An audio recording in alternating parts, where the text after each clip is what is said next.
Hello and welcome to the Real Life Show. Ladies and gentlemen, my name is Jonathan.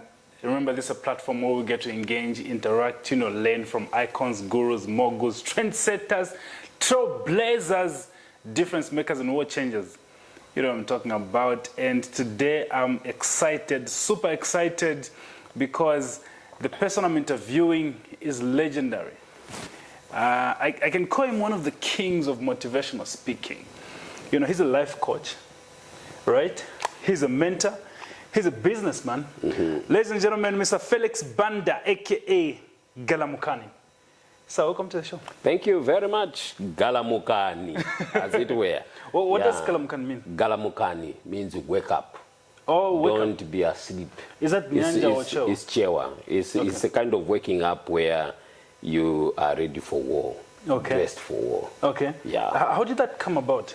My association in the past with the Jehovah's Witnesses. Are you Jehovah's Witness? No, not anymore. Okay. I'm not for different reasons. A story for another day. Are you a Pentecostal now? Reformed. Reformed. Now I'm reformed. Now I'm calm. Okay. I'm traditional. Yeah. So the Awake magazine in Chewa is called Galamukhani. And when I went to do the registration at Bakra those days, I was running a mathematics center, so I wanted to register it as mathematics center, and they told me that the name that I'd chosen was restrictive. I must pick on another one. And instinctively, I went for Galamukhani, consult. Just as well, it was very divine, because it would have been very difficult for the mathematics center person to be a motivational speaker. But now when you say Galamukhani and you're talking about motivation and team building and business, it just fits in well. Why is motivation important in someone's life? We all go through different things, and I think the natural inclination of man is to doubt self. And what should happen is that there must be an external force that ignites that silence that one wants to get into. And so from time to time, even the motivator needs motivation. There are certain times that I'm low, and my wife just accounts the things I have done successfully. And like a baby, I just smile and I'm back on course. Wow. So we all need to be motivated in one way or the other. Yeah. Yeah. Sure. So everyone needs motivation? Everyone. Doesn't matter which field you come from? It does not matter. In any field, some fields you're doing business and business is not running very well, you need someone to tell you, hey, wake up. Life is still there. Yeah. I did a presentation on my Facebook page. I was talking about depression and issues of marriages and how money and maybe other things can lead to that. It's amazing the calls that I'm getting. We will get to that. Okay. Because I personally watched those two videos. Okay. I think you did one recently and then you did one a week ago. Yes. I followed both of them. Okay. And I've got some follow-up questions of which we're going to get into as we go with this conversation. Yeah. But what I want to find out from you, I think you're one of the pioneers of motivation right here in Zambia. If someone can come up with names of people who've been renowned for speaking, I think you're one of them that are outstanding. Talk to me about the humble beginnings of motivation here in Zambia. You have amazing stories, where you knocked on several doors and people just said, you don't have anything to tell us. Yeah. The background is that I'm a mathematics teacher. Yeah. And mathematics is not liked instinctively by everyone. Yeah. The girls especially don't like the sciences, don't like math. And you find yourself, that's the subject that you're teaching. Yeah. I needed to find a way of inspiring my children, my pupils, when I'm teaching them, that they all must get to a level where if they failed mathematics, they failed it honorably, because they had tried everything else that they could. And in doing that, and the feedback that I was getting, I just started feeling that I can encourage people beyond that. So before I got to teach the math, I linked it to life and talked about life. So with the 40 minutes I had, 5 minutes were standard motivation. 35 minutes, I'm teaching the math. And one day with a friend of mine, Council Richard Jere, we just thought, why don't we put this on tape? And so he had a camera, and we went to church, and I asked the youth fellowship, you know. How old were you by then? 28, 29. Okay. Yeah, and we did that presentation to the church youths by force, motivated them. and from there, the history began, and everything else now is history. Yeah. Would you say your purpose in life is to motivate people? I have absolutely no doubt. There is a certain satisfaction I get when I move a person from the level where they were to another level. I had an interesting mentorship session today with a couple that are going through some difficulties, you know, in terms of financial management between them, that is leading to them drifting apart from one another. And fortunately, I have gotten them at a point where they are still okay with counsel, and we are having an engagement. By the end of the 3 hours, I could literally feel the light coming back. You know, I almost said, may you kiss the bride. And when I was coming home, I'm telling my wife I'm feeling high in my spirits, because I think I have helped to change a life. So when I got a message yesterday.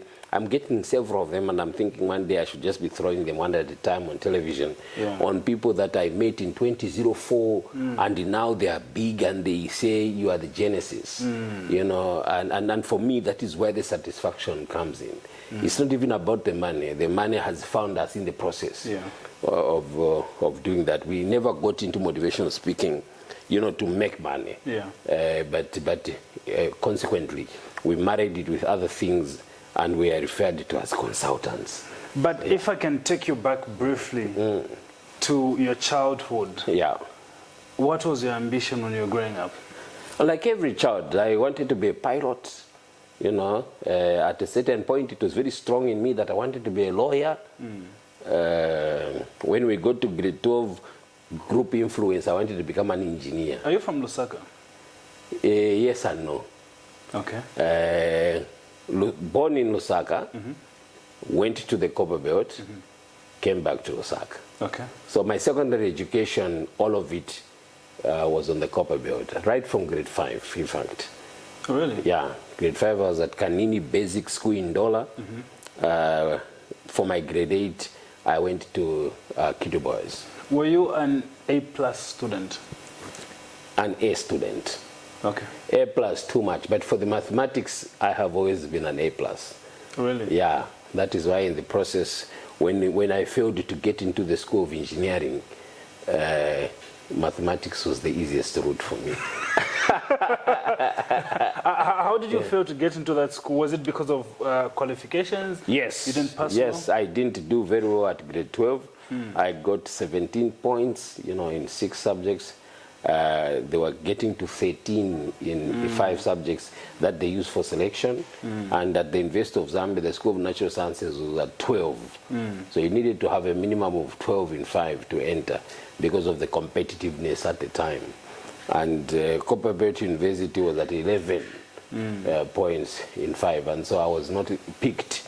Those days they were picking us in advance, so I was not picked there and there. But my father was always courageous. He looked at my results and he thought, no, these are university results. Exactly. So he went into the university, I don't know which door he knocked. And the next moment I was told to write a letter of appeal to the University of Zambia. When the Senate sat, I was qualifying for the School of Education. And so I got into the School of Education purely to have a degree. And that's how I found myself doing the math and graduated with a pass, you know, silently. Then when I got out, taught it for 4 years, and then voila, that thing that I wanted, you know, came back to me. So I'm not the engineer, I am not the mathematician, but when you add up life, you find that they help a lot. When I was at the University of Zambia, I joined the drama group, and that just opened me up. So the mathematics and the drama combined, motivation became a walkover. How do you, I know a lot of people who are doing motivation. I know a lot of people who are speaking, Okay. and young men who are coming up to speak, how do you turn motivation into money in Zambia? It mustn't be the goal. We have one outright there in front of me, Aaron. He's also trying to become a motivational speaker. In fact, that is his title, motivational speaking. Okay. I think it is the feeling on the inside that you have the capacity to encourage, number one. Number two, I think those that end up becoming great motivational speakers are the ones that have a story to tell. Yeah. Things didn't just happen. There is something that you did. We don't just become. Yeah. You know. How much is this book? Yeah, this is 200. Okay. So I'm getting this book. Yes, this book, and then why They Are Broke. And our latest edition, My Passion, is a magazine for small and medium enterprises. Okay. Just so this is 200. 200, 150. Okay. Yeah, so when you are that's living here, you are living my 550 kwacha. No That's problem. That's why I accepted to be interviewed. I didn't come alone. So the other guy also has to go with this. You see, you can imagine 3, so you are living a grand here. That's how we make money in motivational speaking. So you make money through books. The books, but the combination that I have given is that we also do what is called team building. Yeah. You know, for people who are in employment. And we go to organizations. You can have very great people in the team, very skilled people in the team, but if they don't work together, it's a non-starter. And fortunately, I found myself divinely, I found myself with somebody who thought we could do my motivation during the team building, so I got to learn that.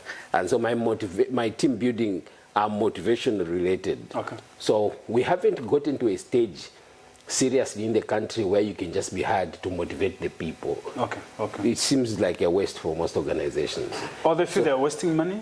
Yeah, so the management side, the soft skills management side of it, the leadership element, the management, the performance and the like. But from a motivational perspective, you can be hired. I have been hired. And that's a secret that maybe most of the young men in the process need to get to know. Do you need connections for that? Because how do you just get or knock on someone's door and say, every time you're given an assignment, bend backwards. And that one is going to be the next person to give reference. I have an assignment on the 7th and the 8th. I have another one on the 22nd. I have another one on the 24th of September. All of them, I am sitting in my bedroom and I just get a call. You are highly recommended. You are highly recommended. So it's how you hit the first time you're given an opportunity and where it begins to go. For some of them, they are called proposals. And depending on how it looks like, you're able to apply. But I think I've gotten to a stage where we reverse these things. I'm head-hunted. Yeah. You're on demand. Yeah, I've created sufficient demand. Yeah. How can one add value to their brand so that they become, a bit expensive? Okay.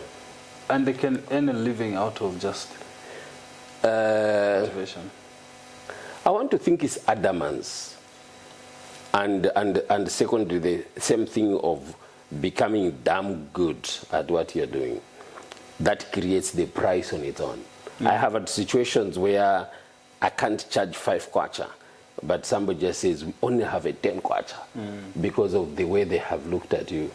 And the market around creates a certain level of demand, So you find a motivational speaker of my caliber in South Africa is a millionaire. And here the culture of respecting a motivational speaker is not yet quite there. So sometimes people think you're an MC and they say there's a 1.5. You understand what I mean?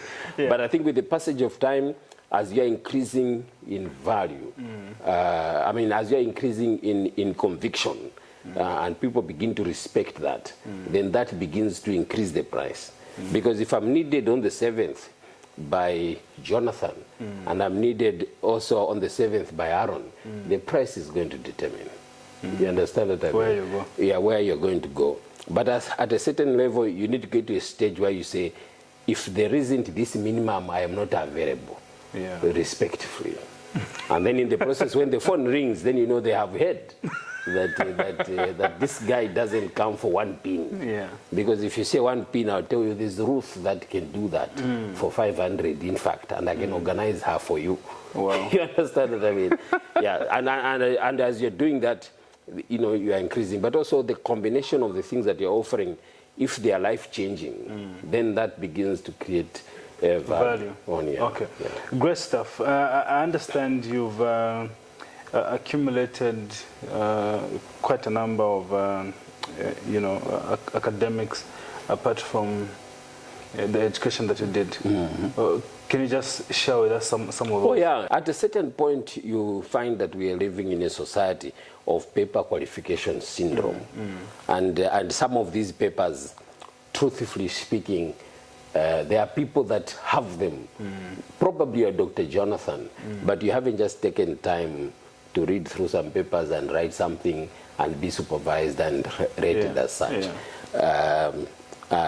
But from my personal perspective, those that are just handed are not the best. So I decided to go into the classroom, sometimes following the frenzy that is there. At a certain time, if somebody asks you, have you done project management? You look like you're not moving with the world. So I did project management purely also to fit in. You know, then in the process, I found myself that I couldn't find some of the friends, you know, to play with because they were doing their masters, and they hinted it to me. So I said, let me also move in for their sake. But at the end of the day, the benefits, you know, were coming to me. So I ended up doing my masters in business administration. You know, before I accumulated that, I have an international diploma in business management studies. And at some point, I was attracted to pursue a franchise short program by Mr. Patrick Sanga called the DPGS, Dynamics in Personal Goal Setting. So it's an American product, but dynamic concepts as a franchise. So I did that, and it's one of the qualifications that I think is a good summary for everything that I have done. Great stuff. Yeah. Great stuff. Sure. You had been down for quite some time. What happened? My father is diabetic. Okay. And diabetes is genetic. So when I saw myself plumping up and certain characteristics that my father used to complain about, I decided to go and check my sugar levels.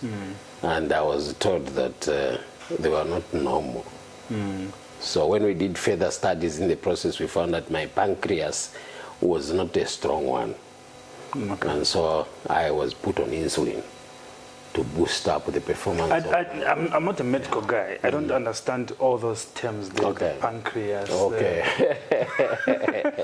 When we eat sugary things in the system, they are supposed to be digested at a certain rate. And the sugar content in the body must be at this unit. So the average must be between 5 and 7, don't mind the units. You know, like when we prick you here and check, your sugar is between 5 and 7. Anything above that is an alarm for something. But I was shooting above 10. I was getting to 20, I was getting to 22. So it meant that when I get my sugar in the body, the digestion of the sugar in the system is not as effective because the insulin that contributes to the digestion is not secreted at the rate that it's supposed to be secreted for natural reasons that the pancreas is not just functional in my case. So then what diabetes does in the process is that it begins to damage the organs in the system. So it goes for the eyes, it goes for the heart, it goes for the kidneys, it goes, you know, for the lungs and things like that. And you get to a place where your body reaches a certain level of sensitivity that the healing of your wounds is not as good as it should be. So when I went to do an assignment for some organization in Siavonga, I finished the assignment. I tried to wake up in the morning, I can't. they just had to drag me to the car. When we went to the hospital, we were told, no, this is peripheral neuropathy, the paralyzation of the lower part of the body in people that are diabetic. Yeah, so then I lost my eyesight to some extent, so the left one doesn't see anymore. Yeah, the right one is struggling a bit, but is still giving me a chance to see the world. Then the kidneys secretion of creatinine is more than it should, so then I was referred to as a kidney disease, critical kidney disease, CKD. So I need to be observed from time to time. They When was found that? the last 3 years. They found TB in the system. They cured it, but the kind of curing was that it damaged my lungs, so I stopped breathing properly. Wow. We needed to do a lot of exercise for the lungs, and I was on oxygen for 6 months because I couldn't breathe on my own. So the oxygen saturation, the usage of the oxygen by the body just dropped. So we needed to boost that. But God still has an assignment. We got off the machine. We are 90% of the wheelchair, because I couldn't walk, I was just using the wheelchair. But we are there now. So that's the story about being sick. You know, motivational speakers always have a way of turning a negative situation into. What were you speaking to yourself during those moments when you went through all that? I have no problems. I have no issue with the things that are outside my control. Anything that one of my best friends is a rich guy. I am not moved by his riches because I know my limitations and the things that he's capable of doing. So when I have my tea, my bread, and I have roof over me and my children are going to school, what the heck? You understand what I mean? So I am doing everything that a man can do at least. So I believe in failure with honor. So I am sick. The pancreas is not functioning properly because my father had that problem, and in making me, I had a replica of his pancreas. What can I do about that? You understand what I mean? But then you look at situation, my brother died at 22. I'm turning 50. So you think this is gracious. Yeah, when you look back and look at how 50-year-old people used to look like, and to imagine that's how I look. Even if for self you always look younger, but the imagination that I'm turning 50, you begin to feel, wow. You don't look like you're turning 50. Yeah, and that just encourages me. So in the process, I know that for Aaron, who is in his 30s, to be 50, he needs fasting and praying. So that was the encouragement. Did you experience some betrayal like any other person? You know, because when people are doing fine, they are famous, they are doing well, they are celebrated, everyone is cheering them up, they're following them, they need help. And then when they go through certain situations, people leave. Did you experience? That's natural. And I have learned a lot. My forgiveness of such people was that when I was fine and in church, they announced that Brother Jonathan is in Wadi Chakuti Chakuti. When I got into my car, I drove home. I never went to the hospital. So when I was in the hospital and they were not coming, I remember they were just me in my days when I was fine.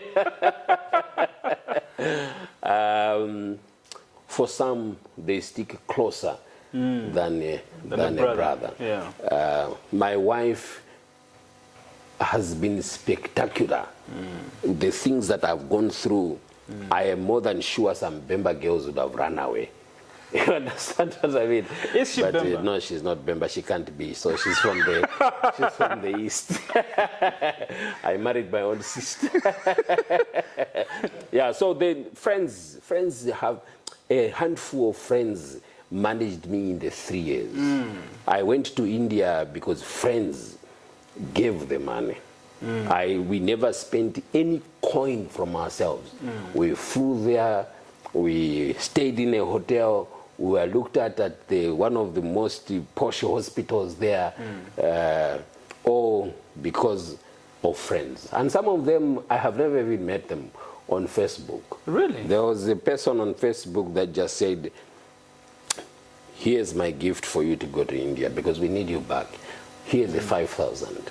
There were people on Facebook that were organizing themselves as an organization, and they, give me money. I don't know the implications of this, but IHS, those that do the towers, their monitoring and the like, I did an assignment for them, and when they heard that I was in hospital, they contributed 42,000. Wow. I don't even know how to say thank you. Wow. Wow. This is a client, I only did one assignment, and that's the love that they built.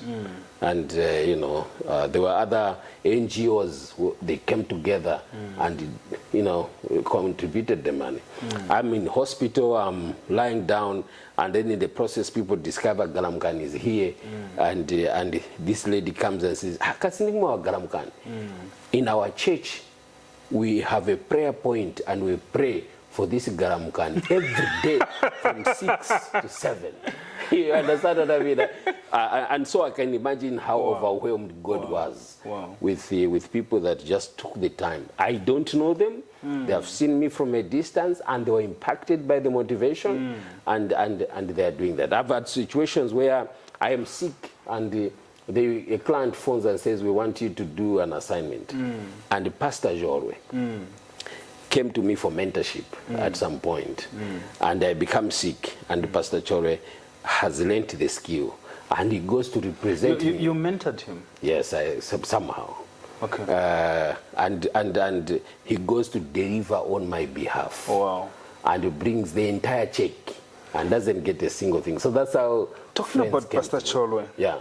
I heard a rumor, I don't know if it's a rumor or a story, on one of your birthdays that he bought you a house or something. He gave me equivalent cash. So when I turned 40, he gave me 40 pin. Here now when I turned 49, he has given me 49 pin. Are you serious? Yeah. Gratefulness for what I have done for him, but also the same thing of inspiration. Yeah. There's a certain way that he just has regard for me. Wow. He's a great young man. A very good how do you get into such a relationship? I need a friend. I need a friend who would tell me, Jonathan, you are turning 30 something. You are buying books for 1,000. That's me.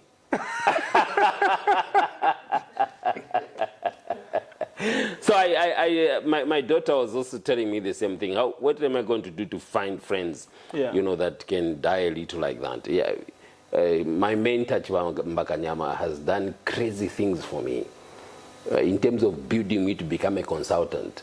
He's hired and respectively goes with me and sneaks out of a project and leaves it with me. Wow. And I get all the proceeds. Wow. But then my league changes because now I'm interacting with levels. You understand what I mean? Yeah. I went to knock on the door for him to get to know me, and the blood just gelled. I am being taught in class by, when I was doing my master's, and this lecturer in a class of 40 just falls in love with me. And now we go to South Africa for holidays at this guy because he's one of my very good friends. And I'm connected to you right now. You can imagine what he's going to become. Yeah, so there are people that rally behind me divinely, and I thank God for that. I was joking with my wife, typical just husband and wife joke, that I am in bed, I am lying down, I'm not waking, but there are other people out there that are waking. In my bed, on my oxygen, outside there, they are nominating me as the man of the year. That's the grace, which one cannot compete with. It's not a science that I can explain to anyone, but I think it's just God. There's a certain way God just loves me. Sometimes I think love others as well, but But God is very passionate about me. He loves you more than he loves other people. What I suspect. Now, talk to me. I know you praise your wife a lot in your videos. Talk to me about the power of having a supportive and a right partner for a wife. If there's anything that I think I have done very well divinely in life, is to find a wife like Ruth. And when I knew that I had married very properly, there was some deal that happened, and I had 10 million kwacha out of that deal, and we put it in the suitcase. And it took me to finish it, and sometimes to give her. She never stole it. That point, I knew that I have the right person. You had a deal. And then you made 10 million. 10 million those days. 10,000 rebest. The 10,000 rebest. You gave it to your wife? We put it in a place where she was also aware that that's where I put the man. Yeah. And typically of other wives. Was that a test? No, not a test. I was just doing it. Money there. But it's something that came out of it, and you say, wow. Yeah. You know? Yeah. If we are on the road and we had a breakdown, my wife is the one that changes the car, the wheel. You see, if there's a bulb and a problem in the house, my children never come to say, Daddy, there's a problem this side. My wife is going to fix that. And I just sit there and say, how many men are this lucky? You understand what I mean? And I think the best of it all is that from the time that I knew her, there's a way that she loved God and loved Christian voice. With my friend Kanso Shifayaki, we started calling Christian voice radio Ruth, because that's what she was. So I think her intimacy with God drives me. She's better at that relationship than I am. And I think that's a lot of power. I wonder, people married to people that are not passionate about God, how they survive them. Wow. Yeah. Was that the main thing that drew you to her? No. Instinct. Okay. Because I saw her, she was singing for the Amashiwi girls. Okay. And I went to, the university was closed. I have nothing to do. I decided to go to Mulungushi International Conference Center, where some UK girls, forgotten their name, they came and combined with some Zambian ladies here, Shateo, Morini Riranda, Sister D, and the others. And so I'm watching them, and one of the girls, I just said, oh, okay, wow, and then as God would have it, I met this girl at some event. So I'm a dramatist, and we are given an opportunity to go and do the first Ngoma Awards. We are the ones that did the lead play there for entertainment. And she belonged to a group, a singing group. Atichani zina eh? Not Amashiwi, no. The Levites. The Levites. So we were put backstage by Mumbaga Pompa. They are giving us food there. Then I remembered this girl. I saw this girl at Mulungushi. God is saying something. Why have I met her for the third time? So I just approached her and I told her that you are loved. By who? By me. So when we related a bit, I told her, I informed her that I'm marrying her. So it was just up to her to get the information, because me, I was already ready. And so it's like a divine relationship. Yeah. I'm surprised I got to Evelyn Horn where she was. I presented my manifesto, and this girl says, let us pray. So it started on that foundation, and I have never forgotten that. I don't know how many relationships start with a prayer. I don't know. Ours started with what? That's the reason why it's going so good and well. Sure. Great. Now, we're gonna be concluding. Okay. But I would love you to, I'm an advocate of personal development, and you're big on that as well. Yeah. What are some of the practical steps that one should take in order to develop themselves? The end picture in mind. Okay. What would you like to become? What would you like to leave behind? And then that gives you the inspiration. So in our formative stages, for example, making a 70 kwacha.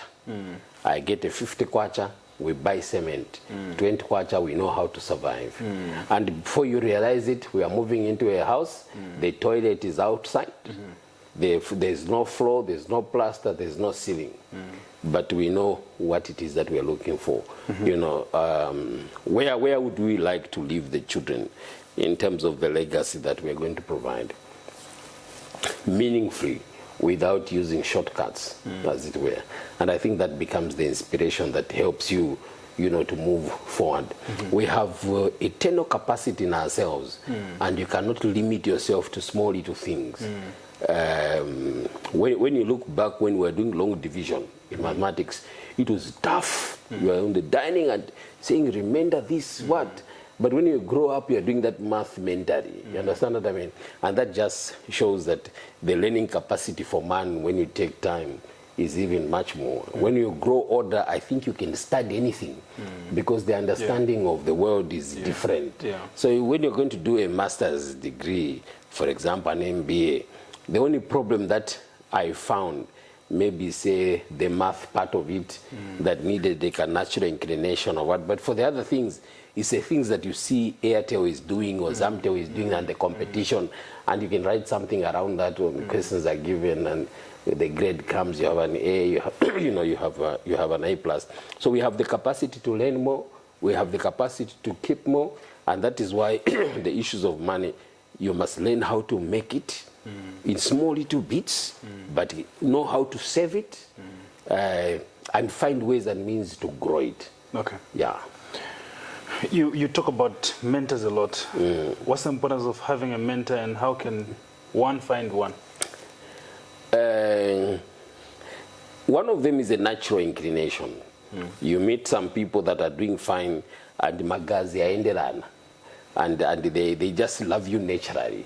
The Chibamba Kanyama and relationship is not by application. Even the way this conversation is flowing right now. We never sat down to say, can you be my mentor? But I think consequently, there's some things I'll tell you that CK will tell me to do and I didn't want to do, and I'll see the good tomorrow I get to do. You understand what I mean? But for some of them, it could be their little performance, you are happy with it, and you gather courage. I gathered courage to go and meet Smarter because he encouraged me when he was doing the TV presentations, not the football side, but the technical part of it. And I moved and I entered his life and got to learn a number of things. I think I'm one of the best leadership trainers in this country because I interacted with Smarter. I have a lot of regard and respect for him. Wow. You know, when it comes to that. So it wasn't a mentorship where we agreed in the process, but I think when he was doing his thing and he's making the corrections and the controls, I get some assignments, I put him on board. You know, he has some assignments, he asked me to come. War Charity Rumba has been fantastic in terms of just building me up. So she'll have a high level activity and she says, I'm giving you an hour.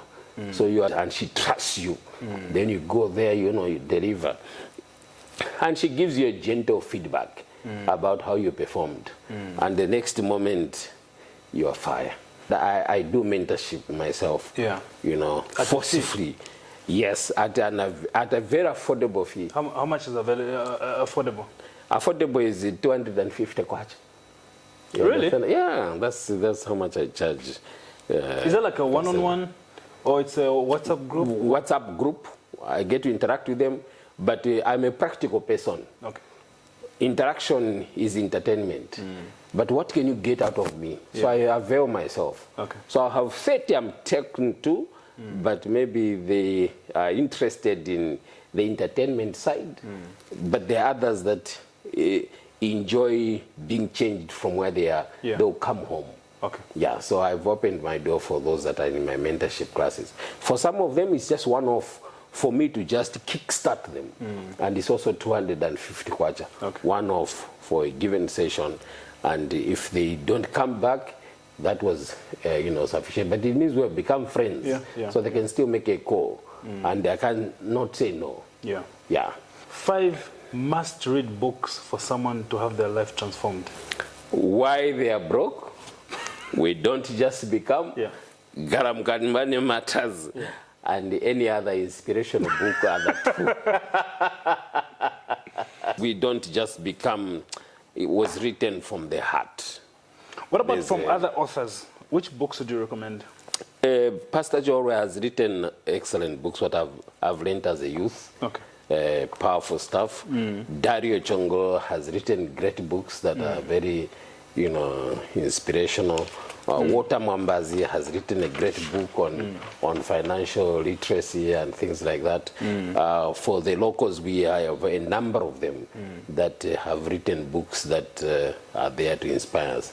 Most of the pastors, most of them now are becoming authors. We paved the way, and it's good that a number of Zambians now are writing. I'm doing a lot of forwards for people because they are beginning to pour their hearts. So sometimes a book that changes you is not what changes me. But there are some books that depending on your area of weakness, then it becomes powerful. It changes life. I've gotten reviews for people that have read this book and it has just changed their life. The others that have read this book and they reach the end and they're wondering, what was he talking about? So for me, it is to look at the title of the book, to look at the situation that you are in, or hear the recommendations like you've asked. The others will tell you Miles Monroe did a lot for a number of us for international books. Rick Warren, The Purpose-Driven Life is a must-read book. That's the one I'm reading right now. Yeah, it's a must-read book. It just shifts you to... we already have this. The books are confirmations, that inspires. What's already in us. There's one thing that you addressed, I think, in one of your presentations on Facebook, which touched me. Where you counseled a certain lady whose husband was just sitting home doing nothing. What's wrong with our men today? I'm very disappointed with a number of men when it comes to provision, in the houses. They have taken advantage of vulnerable women because for some reason, also women, I think they need a certain level of counsel. A number of women, genetic makeup is when I have a man, then it is something, I know people that have abandoned their career for marriage, and it's regrettable that sometimes, our women are conditioned to think when you marry, then you are decent or something of that sort. But for those that have in the process married anyhow, they have become the husbands of the houses. Where I have very painful situations. More than 5 cases where the men are not doing anything and are also being unfaithful to their wives, using the money for the wife. I feel bad about that. If all of us as men could rise to our original position and purpose, we would make very good fathers. But we have ended up just becoming dads. We are not available. I also hate with a passion men that just have children and they are not responsible for them. It pains me. They could be an away go, but I think you must just come forth and say, And sometimes I joke with my wife that I don't have a child anywhere, because if I had, I would have come to sit down and kneel and beg and ask for apology, so that I can bring my child. I cannot allow my child to suffer. But there are men that have impregnated in every province and they are not even available. I feel bad about such fathers. You and I have a lot to discuss. We have a lot to talk about, but time won't allow us. You see that. Now, what I'm going to do is I'm going to ask you some real-life questions that I ask all my guests, and I'll need very quick answers. What would you describe your leadership style? How would you describe it? Servant leadership. Servant leadership. Yeah. What are your core values in life? Integrity. Integrity. Yeah. What are your driving forces? Family. Okay. Yeah. Biggest accomplishment in life? Biggest accomplishment is a very tricky question, but I think, I'm passionate about everything that I've done. It's very difficult to put a finger, on one thing. On one thing. Yeah. What would you say has been your biggest failure, and how did you learn from it? Biggest failure, I think, is the investment side of things. I haven't had an opportunity to have money, but I think in some situations we misused it. And that is why in this second round of opportunity that I've been given by God, I'm guarding every coin I'm getting and seeing how I can build it. So that was a lesson that I learned, that when you have the money, don't be excited. Invest. The excitement must be tomorrow. I'm very saved that my social capital saved me at a point when I had no money. Because in the 3 years, we literally got back to having nothing that is coming in per se, a few rental money here, and the problems with people where we invested our structures. But people came through. And if there's any, my biggest accomplishment, therefore, I think, is my social capital. Your relationships. When I meet Jonathan, then Jonathan is my friend. So I'm coming to eat in Shima at your place. No problem. When I am sitting on the plane with somebody, I get to have a conversation. And, tomorrow, I don't look down on a human being. I have found myself having great opportunities because of a security guard that made a recommendation to the boss as he was driving out. Wow. Sure. Wow. What would you say is the most important thing that you've learned in life so far? Love people. Love them. Give them if you can give. If you could turn back the time and speak to the 18-year-old Felix, what would you tell him? I would tell him, don't panic about looking for girls. Because we used to go on the 4th floor, at Unza to see some girls, and you're telling them, but I'm just passing by. On the 4th floor, how do you pass by? On a higher floor. And the desire that I must have a girlfriend, because God has even preserved a Ruth for you somewhere. I think as young boys especially, we panic about this girlfriend thing. If I played it back, I would be a bit more relaxed. But there's a way that God protected me from, from those endeavors. Like you really have the drive to sleep with some girl, and the ones that love you, you don't love them. The one that you love, they are, that's how God protected me. If you could have dinner with 3 people, dead or alive, who would they be and why? 3 people. 3 people. I've never had a meal with them. People that you've desired to meet.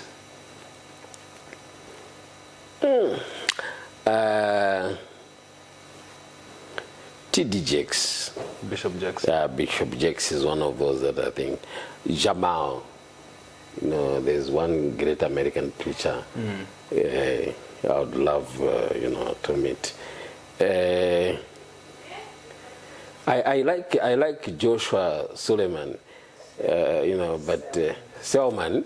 Where Joshua Selman? Why did they call Suleiman? It's another one again. Suleiman is Johnson Suleiman. Oh, Johnson Suleiman, the one who came recently. Yes, and there's Joshua Selman. I like his controversy. It would be good, to chat with him. To chat with, What did you say has made you exceptional? It's a natural gifting. Okay. God loves me. I think that's what makes me very exceptional. He looks out for me. He searches for me. I think that's how it operates. It's impossible to hate me. You know, they are, yeah. You can't smear me with bad things. You know, like even on Facebook, 1 or 2 persons tried to smear me. The society descended on them. It didn't have to be me, and I thank God for that. Yeah. I tell my family that I am very special. Only that it could be heresy and probably not good, you know, biblically speaking. I've forgotten the expression, but God, Jesus, Holy Spirit, Felix. What do you do in your free time? What do you like doing in your free time? I have come to find that I think I enjoy traveling. Okay. But it hasn't been like I do it deliberately free and I travel. Yeah. But there are certain times I just tell my wife, let's go for a drive. Yeah. There's just a way I think I enjoy traveling. Do you listen to music? Yes, I do. What kind of music do you listen to? Because of my wife's influence, gospel. Okay. Yeah. Talk about this magazine as we... Oh, powerful. This magazine, the goodness about it is that now it's online. It's only 50 kwacha now. Just and 50 when you kwacha. go to Col Galamukani Facebook page, there are 3 simple steps that you get to use. Okay. You go to where it's written entrepreneurship and business something, click there. Then this comes forth. There's a place where you order, you press order. Then they give you instructions to give your details where how you are going to receive this, and you are done. So that's 50 kwacha. If I had anything that I needed to do between now and October, I want to sell 1,000 copies of this. Oh, great. And I will have achieved my goal somehow, because this is here to stay. Galamukhani Money Conference has become an annual event. Okay. So I'm looking out for blue chip organizations, for aspirational individuals that can help us to sponsor, so that it will reduce the cost of participation and have as many as we can, those that are serious. But I want to make it 50 kwacha. Because I want people to be able to fight even for that money, you know. Okay. You can't be at 0. I want people to start from a certain point. So we are making it cheaper, or we are maintaining the price next year. It will be cheaper if you looked at the inflation issues, but we want to see if we can increase the number of sponsors. Okay. So we are inviting you to sponsor the business conference. I'll be there. Okay. I'll be there. As a sponsor. As a sponsor? Yeah. Can I confirm? I'll confirm that later. But what I wanted you to do before television. I confirm as a sponsor of the business conference. The business conference, Money Business Conference with Cornelius Galamukhani. Colonel the Colonel, C-O-L, actually is not the Army Colonel. Colonel, C-O-L, stands for Child of the Light.